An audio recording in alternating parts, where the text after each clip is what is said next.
Hello everyone, welcome to physics Samvad. तो आज का जो हमारा नेक्स्ट टॉपिक है वो है पैरेलल कॉम्बिनेशन ऑफ सेल्स। ठीक है, हमने यहाँ पे डायग्राम बनाया हुआ है। तो हमने यहाँ पे डिफरेंट क्या लिए हुए हैं, सेल्स लिए हुए हैं और ए और बी दो पॉइंट लिया हुआ है। तो हमने फर्स्ट सेल के पॉजिटिव टर्मिनल को पॉइंट ए से ऐड किया हुआ है और नेगेटिव टर्मिनल को पॉइंट बी से ऐड किया हुआ है।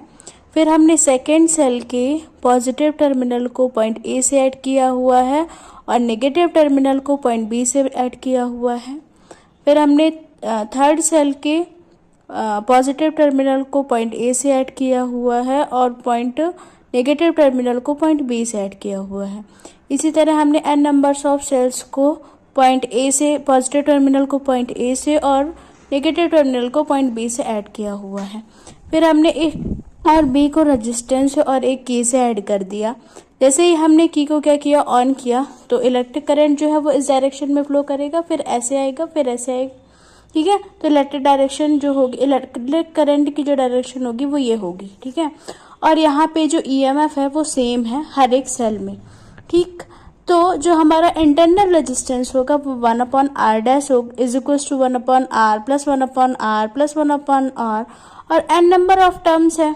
ठीक है, तो यदि हम 1/r' निकालेंगे तो m/r आ जाएगा। ठीक है, हमने यहाँ पे m लिया हुआ है n की जगह पे, तो यदि आप r' निकालोगे तो r/m आ जाएगा। ठीक है, फिर यदि आप टोटल रेजिस्टेंस निकालते हो किसी भी सर्किट का, तो एक्सटर्नल रेजिस्टेंस और इंटरनल रेजिस्टेंस को ऐड करोगे तो आपको पता है कि जो हमारा एक्सटर्नल रेजिस्टेंस है वो कैपिटल R है और जो आपका इंटरनल रेजिस्टेंस है वो R/m है, तो R प्लस R/m हो जाएगा। ठीक है, अब यदि आप इसी सर्किट में क्या लगाते हैं, बाय ओम्स लॉ लगाते हैं, तो क्या होगा, I इज इक्वल टू क्या हो जाएगा, total EMF divided by total resistance. ठीक है, अब आपको पता है कि टोटल ईएमएफ को आपने किससे रिप्रेजेंट किया हुआ है, ई से रिप्रेजेंट किया हुआ है, डिवाइडेड बाय टोटल रेजिस्टेंस को आपने किससे रिप्रेजेंट किया है, capital R plus small r divided by m।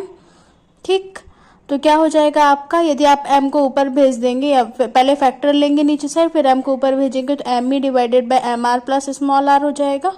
ठीक है, तो जो हमारा फर्स्ट केस है वो है यदि आपका जो इंटरनल रेजिस्टेंस है वो बहुत ही कम है एक्सटर्नल रेजिस्टेंस से, मतलब कि capital R is greater than small r। ठीक है, तब क्या होगा, आपका current I is equal to हो जाएगा ME/MR, M से M कैंसिल आउट हो जाएगा, तो क्या बचेगा, E/R बचेगा।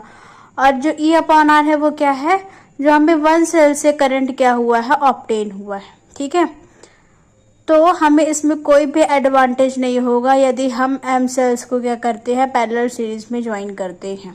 ठीक, जो हमारा सेकंड केस है वो है यदि आपका जो इंटरनल रेजिस्टेंस है वो बहुत ही ज़्यादा है, किससे, as compare to external resistance से, मतलब कि small r is greater than capital R। ठीक है, तब क्या होगा, I is equal to ME/R होगा नियरली, मतलब कि क्या हुआ, M into current obtain from one cell.